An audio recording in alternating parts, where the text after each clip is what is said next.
vacation. It's all good though, man. As you can see, I'm still out here doing my thing, but the Gumbo podcast don't stop. Go check us out on YouTube. Episode 3 out now. I ain't in the studio, but I will be back next week. And I'm gonna kick it off to the Chin, aka Kingsley. Y'all go check him out now.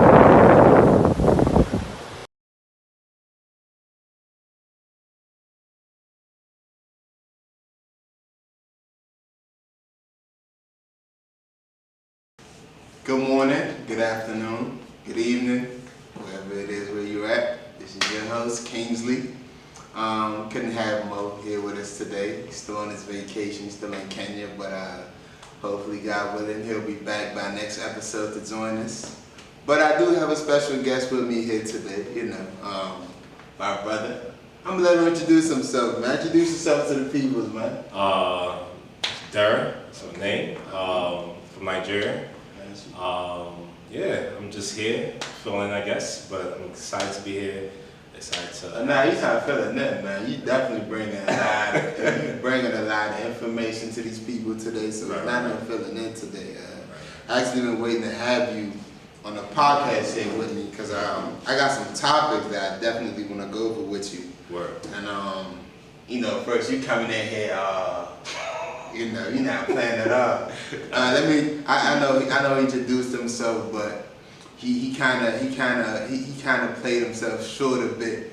This right here is my guy, man. He's a fitness extraordinaire. He does it all, from the dieting to the fitness, everything, man. This is the guy you need to get at right here, man. And that's actually one of the main reasons I have you here today. Mm-hmm.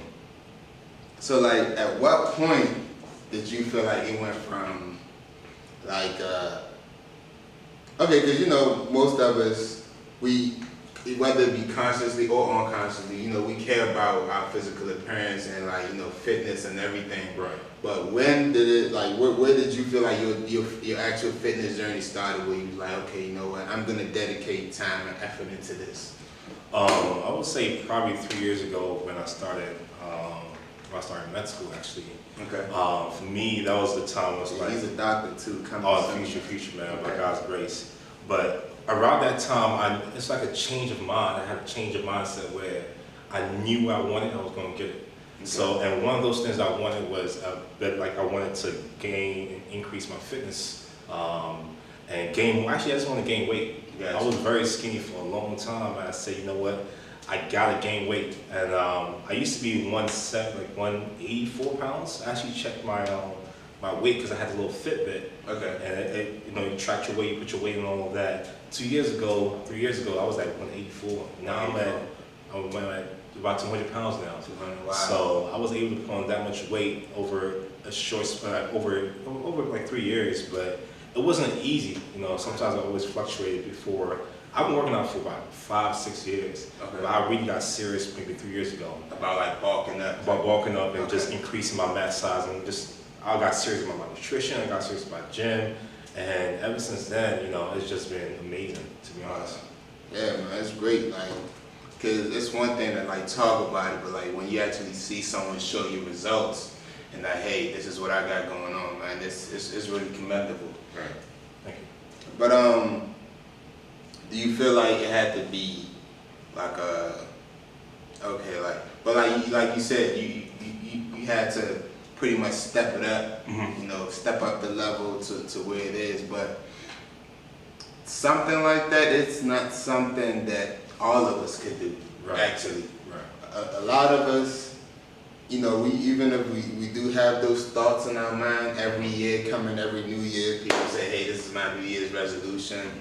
This is what I'm gonna do this year. I plan on taking my fitness level to another. I plan to take my fitness to another level. I plan on doing this and getting better at this. Mm-hmm. But some of the challenges that we do face, especially people in our age group, mm-hmm. where you're at your mid-20s now, mm-hmm. Moving away from that gradually. Something that we do face a lot is, for one, it's just natural. It's just natural human body behavior. Mm-hmm. For your fitness, it's not what it is when you were in high school, when you were in your early 20s. Right. Can you kind of go in depth about that a bit more? as far as just the change in. Yeah, like the change, just the natural changes in the human body, going from like like your late teenage years to about your mid-20s. Yeah, usually as you get older, your metabolism pretty much dials down.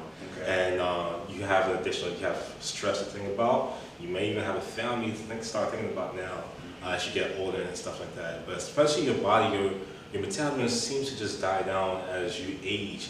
And a lot of the things that you can get away with when you're younger, you can eat pizza, and you can eat burgers and all this, and you're not putting that much weight. As you get older, you start to see that the weight starts to adds on. And again, in addition with stress as well too, we're working more now as we get older. So all those things negatively influence us to not exercise. Gotcha. And it kind of like shoos us away from exercising. But again, it's a change of behavior that you have to tell yourself like, hey, well, this is what I want, and this I have to go get it. Got you. So now, like you said, naturally it's gonna happen. Like you say, your metabolism starts slowing down. But also, there's certain things that we're dealing with as far as like you said, we're working more. Mm-hmm. So you have people that's going to work, coming back, your boss might have been yelling at you all day, like, hey, have this report ready by today, whatever the case is. You might be in a work environment where maybe you're not the most happy with, you're not the happiest with. Right. And so it just drains you when you come home. Like it might not even be your job, it might just be your commute to work. Commute going to going to and coming from work. Mm-hmm. So that just drains you. So for most people, for them to do that and then come home, it's like, do I really want to go to the gym today? I gotta get dressed, drive to the gym. Right. Like even something that I've seen a lot is a lot of women, like within our age, they deal with that whole issue. They don't want to sweat their hair. Yeah. Like I've seen that. Or they think if they lift the weights, they become a man. Exactly. Like they get too bulk or something. Right. So yeah, I definitely see that a lot. And also, like once you're in your mid-20s, at this point, you're going out. You going to clubs. You're drinking. You're staying out late. Right. While you're out late, you might, hey, you know what? I'm gonna stop at Aunt Pizza. I'm gonna stop at Ben Chili's bowl. Something like that, right? Exactly. I'm sure you've done that a few times. I mean, a few times, man, but no. Right. Yeah. You know what I mean? So stuff like that, it starts to pile up. It starts to add up on you. Right. And but also another thing is just healthier meal choices tend to be more expensive. Right. Like have you have you had experience with that? Oh yeah. Sometimes it's interesting how I can go to the store right now. I can get me a whole can of Arizona. Right. It's 99 cents. Right. I got 99 cents. 99 cents for like 20 years. Oh, and you can imagine the food that we used to eat back in the day. It was so cheap. Chips is cheap. But then we talk about healthy fruits and vegetables.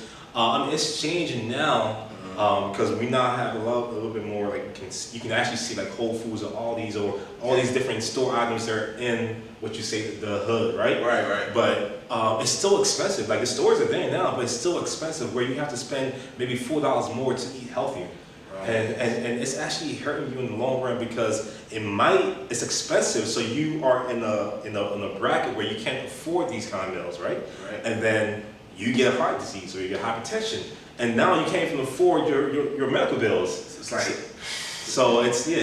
it's crazy. Like a lose-lose situation, pretty much. Exactly. There's no winning in there. Exactly. So that, because I've seen a lot of times where I would go grocery shopping or something. It's like you said, I have the option of buying these chips for maybe $1 or an apple for $3. Exactly. It's chips it is. Exactly.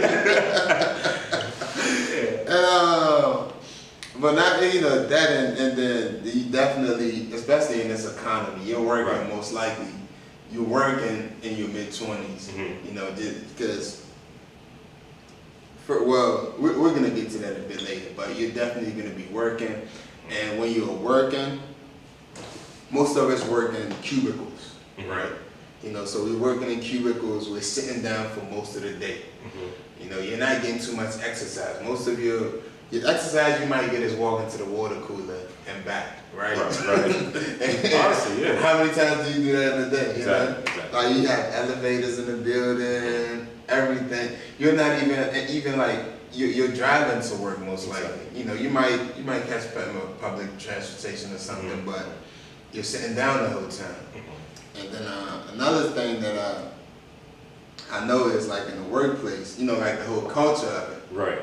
For example, you're doing things that like, hey, your coworker tells you, hey, Derek, let's go to happy hour after work. Right. You know, that's something that you see a lot. I don't know, have you seen that? You know, like you. Oh yeah, even when I was working while in undergrad, you know, people was like, yo, let's go to happy hour. Right. 7 o'clock hits, everyone was going to drink and all that. Of course, you know, you're not supposed to, but yo, you don't want to be singled out and be not fun, obviously.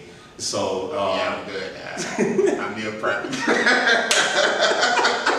Because then it's like now you really want a social life, right? But you don't. You're risking adding unnecessary calories down because you're drinking. You're probably going out late at night, and now you're coming home late. You're not having enough sleep. Honestly, it boils down to just having self-discipline. You know, I think the first thing about working out and finding ways to exercise in this day and age is you gotta have self-discipline, and you have to understand how behaviors work. Okay. It's all, honestly, it boils down to this behavior thing. If you can figure out how to change your behavior, then a lot of things become easier in life. And one of those things is exercising. Right. I can give you one example. If you know that you commute to work, you drive to work, but you work maybe 15 minutes away, why are you driving when you can just ride a bike? So it's called killing two birds with one stone. We all understand, right? Exactly. But you can ride a bicycle to work, right? And instead of taking an elevator, you can take the stairs. That's true. You gotta wait for the elevator to come down from the 6th floor. I mean, sitting there with people that you don't I mean, it's gonna take you a while, but the more you get used to it, the more behavior that you weren't used to now becomes a habit. So now, our human body works on habits. Right. It becomes easier for us. Right. When our body is on autopilot, things become easier. So you have to train your body to go from a behavior that you're not used to into a habit, so that before you know it, you already worked up 6 flights of stairs, and it's like, oh shoot, I didn't even before 2 months ago. Exactly. Right. And so I think that's what people need to get into, like learning how to change your behavior is going to help you in so much other things other than exercising. Obviously with school and obviously relationships, but when you learn about your own behavior and how to change it, then you can definitely be able to maneuver with today's workload and stress and stuff like that. So, and you know, it's funny. We speak of like the workload that we have now. You know, just switch gears a bit. So, what another thing I've noticed is like most people our age, you do see some people that's just strictly just working. Right. And then you do see some people that's maybe just strictly in school or, you know, learning a trade or whatever it is. But the majority of us have to do both. And, well, it's not just, a lot of times it's not just I'm working and I'm taking a couple of classes. A lot of times it's people that's working full-time and having to take classes full-time also. Right. You know, like you're starting to see that pattern now. And I think that the reason for that is a lot of, you know, menial jobs that maybe you could have just done on the side before are being outsourced. And also it's being, like, things are being, like, a lot of these jobs, they also being replaced by computers. Right. You know, like, if a computer is able to do this, why pay a human being to do it? A computer is not going to take breaks. A computer is not going to ask for lunch. It's not going to ask for a raise. You know what I mean? Right. He's not going to ask for a raise. Right. You know, he's not going to just come in one day with an attitude like, you know, I don't feel like doing this work today, you know? Never coming late. Exactly. I was in traffic. Yeah, you're right. I had to drop my son off the scooter. You know, so a lot of these jobs, you're being replaced by computers. Right. And some like I just said, they're being outsourced. Not just that, the cost of living is rising. I know, like, you're familiar with that, especially like in this DC area. Like how have you seen that? For example, like when you were here, then you left for school and then you came back. Even just that short period of time, I'm sure you've seen the change in the cost of living. Oh yeah, man. So I live in Chevy, and even going down 202, new townhouses are being built. Right. New homes are being built. Right. It's crazy. I was looking at apartments because I wanted to actually move to somewhere in DC while I'm here for a little bit before I start rotations. Right. And man, maybe $1,500 for one bedroom or $2,000 for one bedroom. And this is just starting at that. Exactly. Right. So cost of living has just been skyrocketing, and then again that adds more stress. Now you think about, oh my goodness, how am I going to afford this? How am I going to afford that? I can't even afford dinner.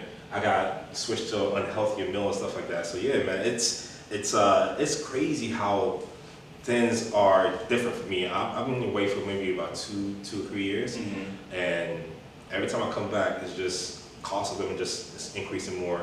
And you actually see it. It's not even just like you actually see it around you. Oh yeah. Like just when you're going shopping, you go out, you're seeing the prices of things change. Oh, yeah. This thing was just this. It was just $9, now it's $13 for this. And the funny thing is that I'm in the stores. I'm like, yo, is the price right? Like, yeah, it's right. Like, it wasn't like this 6 months ago. Like, that was 6 months ago. I think I got the wrong. Like, let me try this. Like it's crazy, but that's something we actually have to deal with. And also, another thing that you're seeing is why a lot of people having to work this full-time jobs and go to school is a lot of jobs are asking for professional degrees. Before it was okay, if you have this, it's a bachelor's degree. A degree is required. Right. Prior to that, it was a bachelor's degree. It was preferred for certain jobs. Now you have jobs that they're not even paying you enough to maintain the cost of living, and they're asking for a bachelor's degree or even a professional degree. Exactly. Exactly. So, things like this, I feel like our parents didn't have to deal with this. True. True. I didn't think about that. Yeah. They didn't have to deal with this type of this couldn't have been the same rent that they were paying back in their day. Nah. The things that we're seeing now, the cost of living, be it transportation, it's just different. Yeah. And also, we have a world that globalization is creating a very, very, very competitive job market. Jobs that I might have been able to do comfortably here without even thinking about it.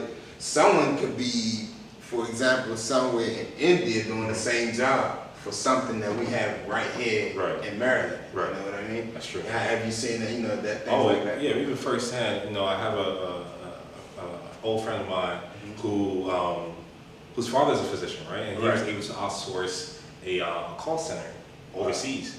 But again, that's cheaper labor, right? If it's cheaper labor, then it makes sense business-wise. But for individuals who are here, it's like they see that they're losing their jobs, first of all, to cheaper labor, and then the cost of living is increasing, and even the jobs that they even have, they've been paid the same amount for all these years. So how are you gonna have inflation? Cost of living is increasing, but you're getting paid the same amount. The same amount. So that means something's off. That means you're not going to be able to afford where you're living.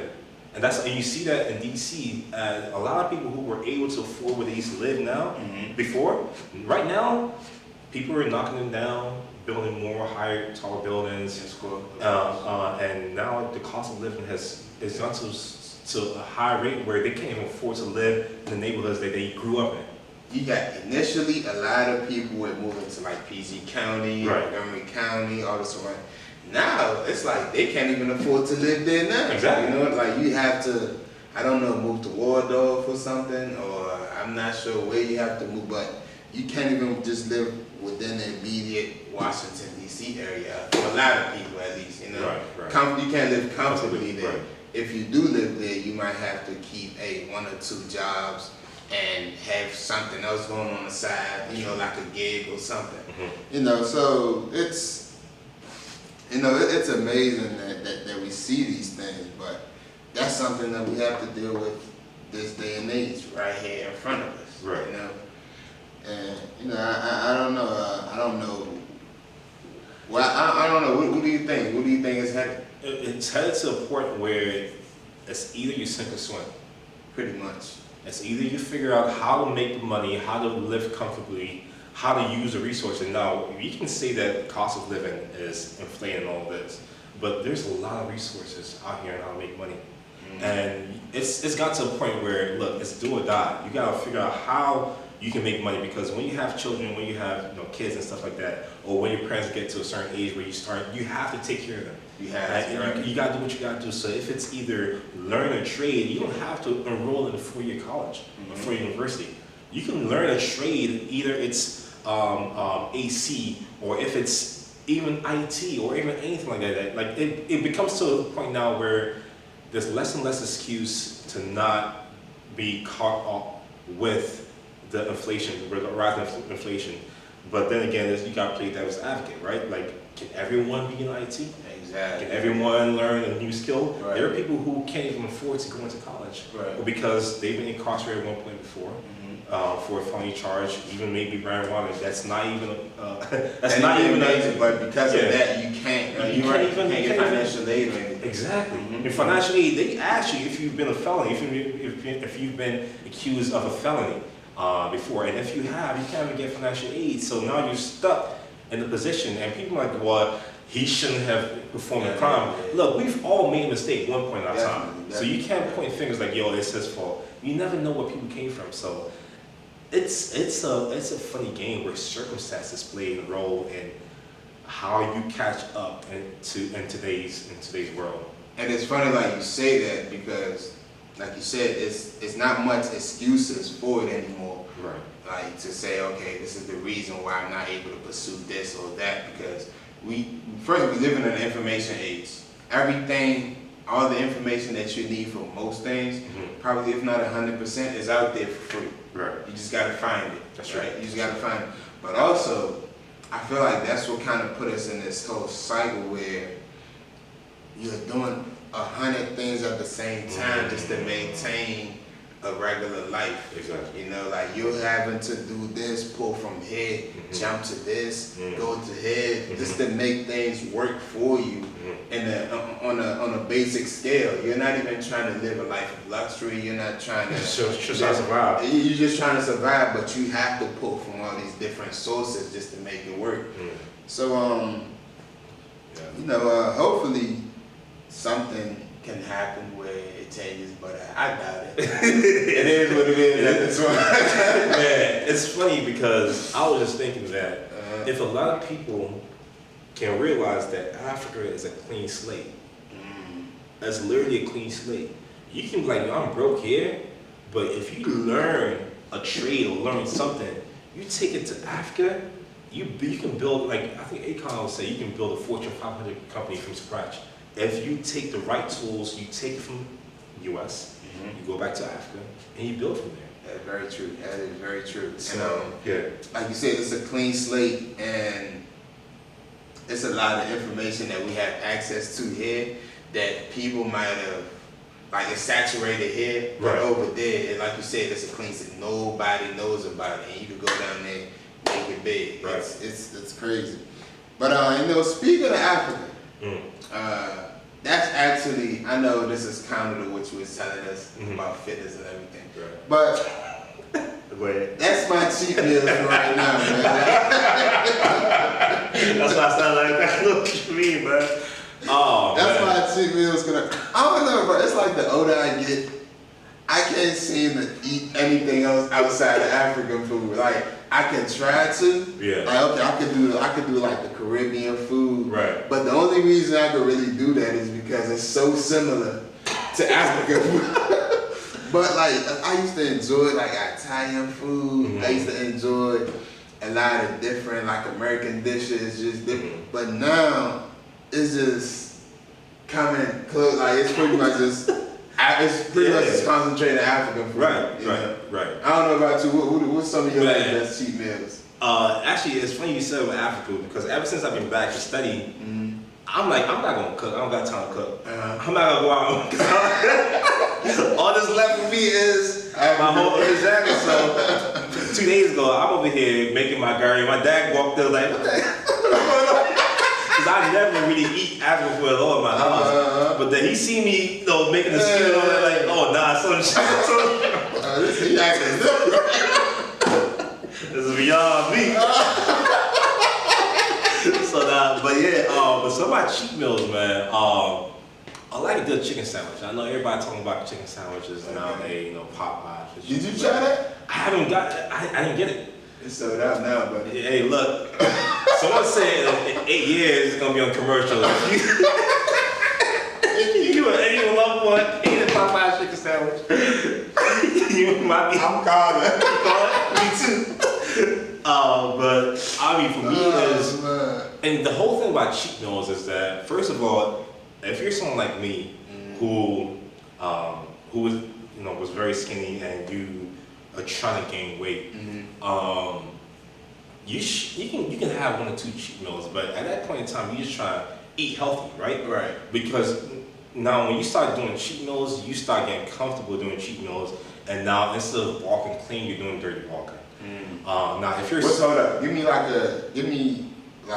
difference between that, because I feel like that's something that I've dealt with a lot, where it's like you said, it's clean bulking, and it's like this, like what you call like dirty bulking. Yeah. Okay, yeah. Just so give an example. Clean when you're bulking, you can bulk and cut at the same time. It's kind of a theory that you can't bulk and you can't cut at the same time, but you actually can. Yeah. It's all about eating bulking clean, and the way you bulk clean is that you want to increase your protein intake, right? You want to be in excess or surplus in your protein intake, but your fats, you want to bring that. So you want to be in a you want to be in a you want to keep your fats below where normal is. Give me an example, like the fats that you're talking about specifically. Okay, so let's say you have a cheeseburger right now, right?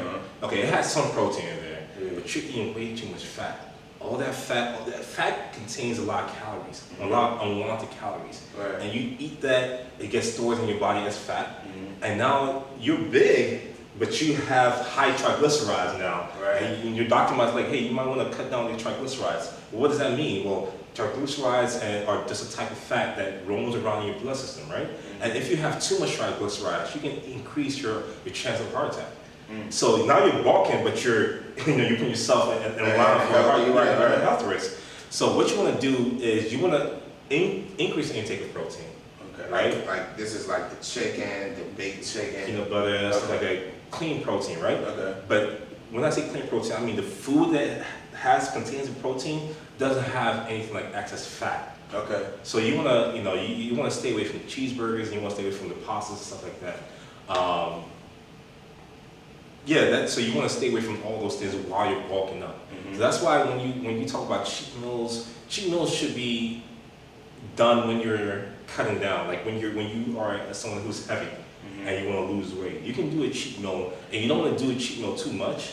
Use the cheat meal as a reward. Again, it's like it goes back into the behavior thing. Okay. So you want to have maybe 1 or 2 cheat meals, because realistically you can't keep a deprivation diet forever. Right. It's impossible. Right, so you want to use that as a trick to trick your mind to thinking, okay, I'm going to reward myself, and Sorry, but I was gonna how often do you how frequently do you think? Cheat meal can be maybe once, twice a week. Okay. Right. Like you have weekends, something like that. It can be weekends, but then if you have in mind, wow, my cheat meal is this weekend, I'm gonna go off. Or people say people take a cheat meal and make it a cheat day. Where they go off. What you work for all week, it's all gone. It's all gone. Yeah, that's true. So, but just use it as a reward. Use it sparingly. Just give yourself all right. If I work out this weekend, I'm gonna go out and just eat just to reward myself. And then next week again, come Monday, yes, I'm ready to get this workout in. I'm losing the weight. I see I'm losing the weight. I can't wait for the next cheat meal, and use it as a reward system. So if you're losing weight, you can use cheat meals sparingly. But if you're bulking, try to stay away from cheat meals because cheat meals in the bulk it gets a little fuzzy. And you think, oh, I'm gonna have a burger because I'm bulking, or I'm gonna have pasta because I'm bulking. Right. Now you have to be. That's just gonna get that for free, huh? You thought? Nah, not today, man. Look, my guy here is gonna tell you how to get in touch with him about anything concerning fitness, dieting. Man, talk to these people, bro. Man, look, follow me on Instagram at DERA with 3 underscores. Message me, man, and I can help you get a little nutrition plan together or even a workout plan together. I got my undergraduate degree in nutrition sciences, so I got you. So again, follow me on Instagram at DERA with 3 underscores. All right, there you have it, man, and that's it for us today, right here on Gumbo Podcast. Wrapping it up. Appreciate you for coming by, my brother. Yeah, I want to have you here again, man. We got a lot to discuss, all right? So, yeah, that wraps it up for us today, man. You guys take care out there. Take care.